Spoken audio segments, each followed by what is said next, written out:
Hello. So, our country is known for Puranas and epics. We learn a lot from this. When you learn or when you read Puranas and epics only, we know what we don't know. We don't know so much. They give guidelines for administration, code of conduct for a common man to lead a good life, and how the laws to be governed, the role of king, the governance, judiciary, and so on. So, our country is named after the great king Bharata. Now, we will see the life of Bharata. The king was so great. That is why the land is named after him, Bharatam or Bharatanadu. Bharatanadu we say. Since Bharata, he became the king after his father's period. So he ruled for some time and he was a great devotee of Lord. And after some time he renounced his kingly duties and he went to forest to lead a spiritual life, and he continues his life there. But unfortunately, he had a different turning in his life. When he was sitting on the bank of river Kentucky, he saw a pregnant deer drinking water, and he panicked when he heard the roar of lion. So he tried to cross the river, but on the way he delivered the baby fell into the water. The mother deer died on the other side.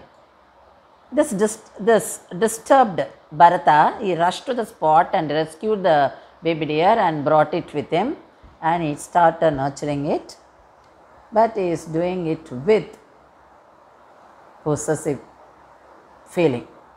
So there is a possession. Actually, the sadhus, when they become sadhu, they give up the ownership of themselves to God. So here Bharata made that mistake. He gave the ownership of himself already. So how can he claim something else as his own? Because he started saying that the baby deer doesn't have mother or father, so I am important. I have to take care of him.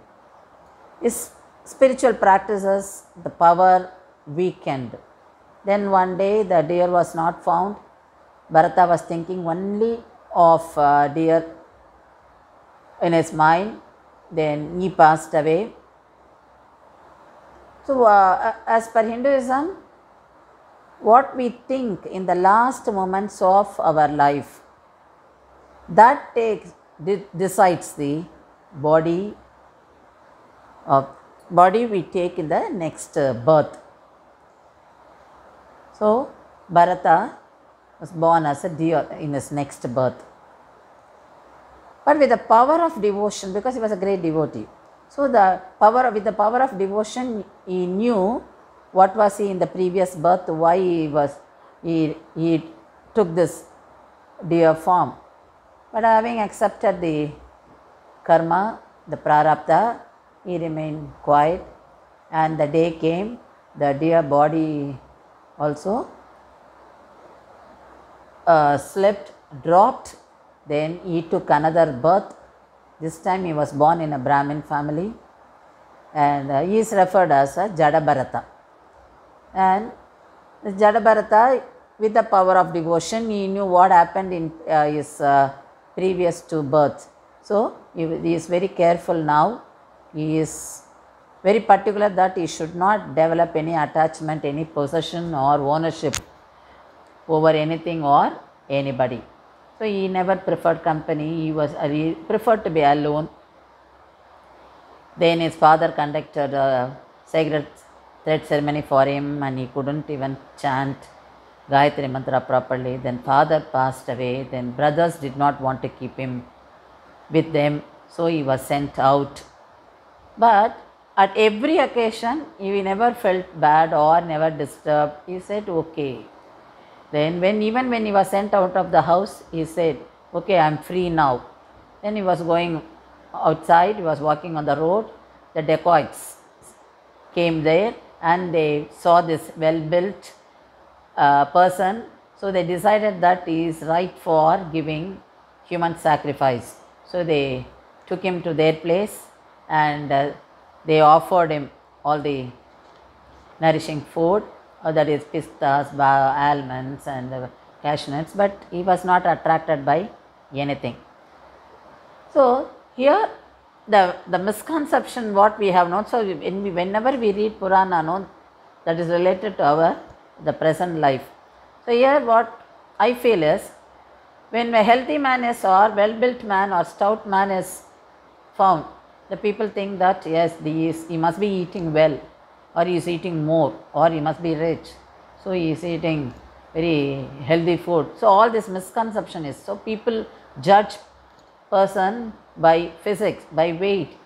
So here also the same thing happened, but he didn't eat any of the food offered, and even at that moment he knew that he was going to be killed, but he said, okay, let me be free from birth and death once for all.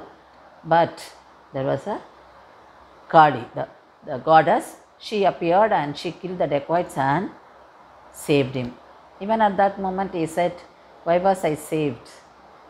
Oh, I was ready to die. I want to be free from this birth and death. And he walked away. On the way, there were 3 people and the king was waiting for the palanquin to be ready, the king Raghugana.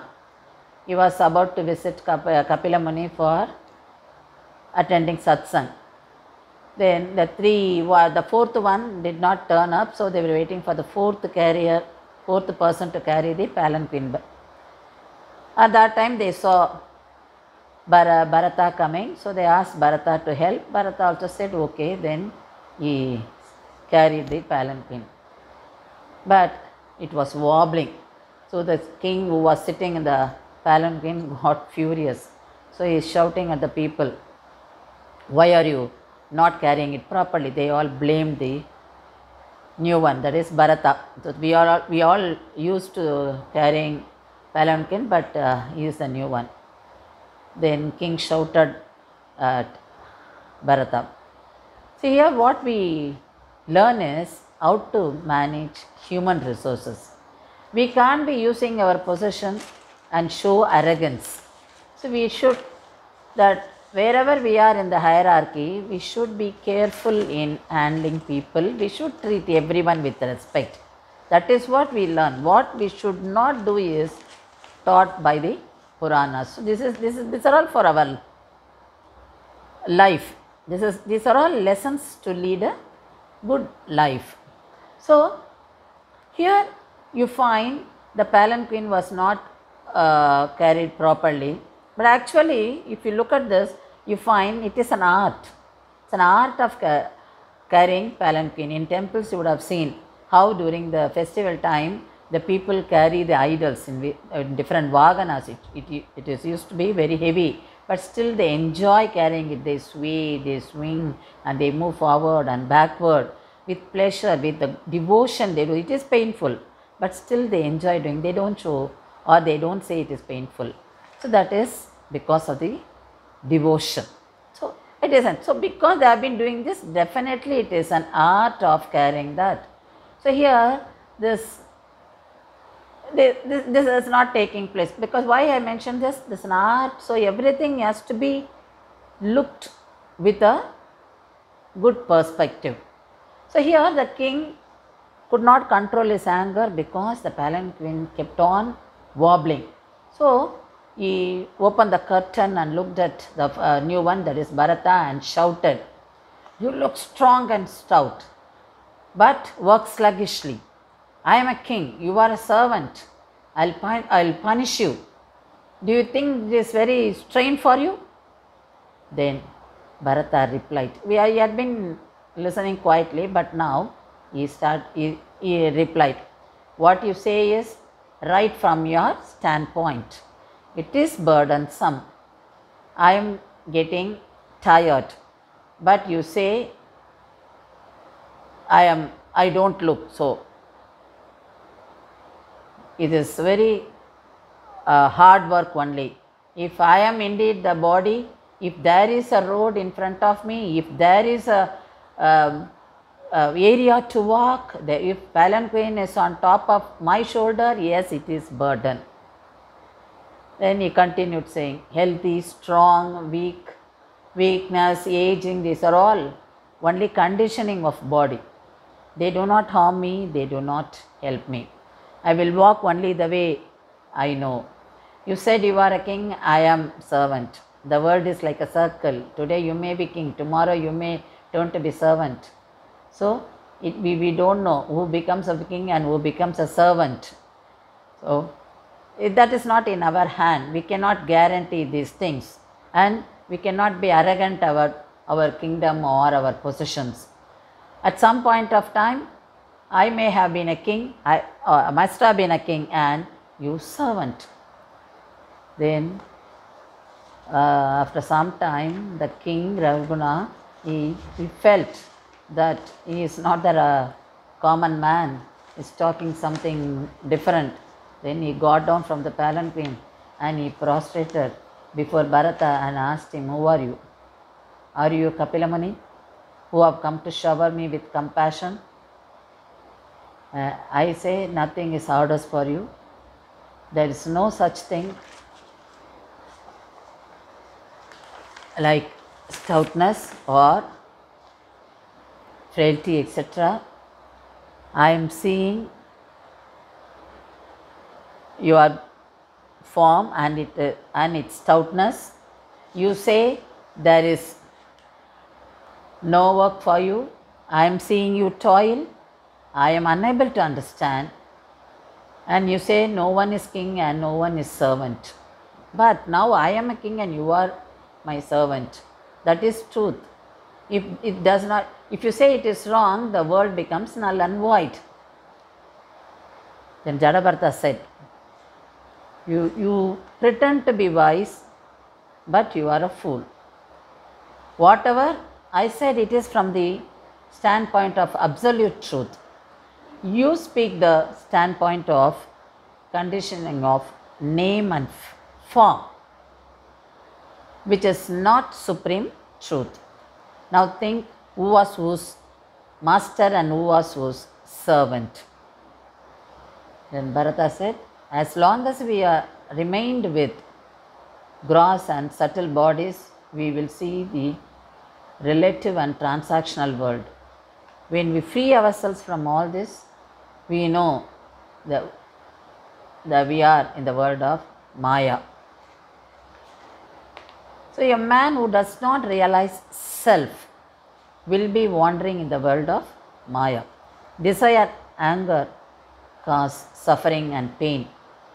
The samsara is fine itself, but once you get attached to it, it is difficult to come out of it.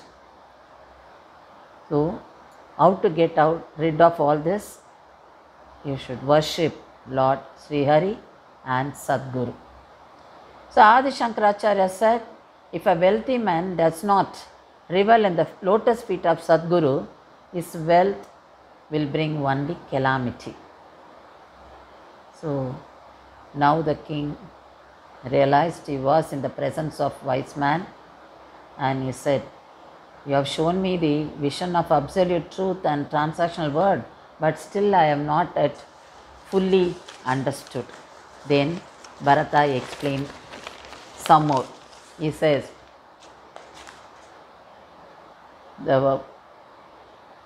on top of the earth, our body is a lump of clay. The palanquin is made up of clay. Who is seated in the palanquin is another lump of clay. And this lump of clay calls himself king and calls another lump of clay servant. So both body and palanquin are made up of earth. You will die, I will also die one day. So which is what truth? So what is truth? What is the difference between the clod of earth, which was Bharata, and the clod of earth, which is king? So he said, I'll reveal my previous birth to you. I was the King Bharata and you were dear. Still I show my love to you, but now my love is without possessiveness. There is no attachment. That's why I told you earlier, who can tell who becomes a king when what he becomes thereafter. So with the power of devotion, he got himself relieved from the bondage. So this is the story of Bharata. So how devotion to God takes us to correct direction, and how it saves us when you make mistakes, when you go wrong. Thank you.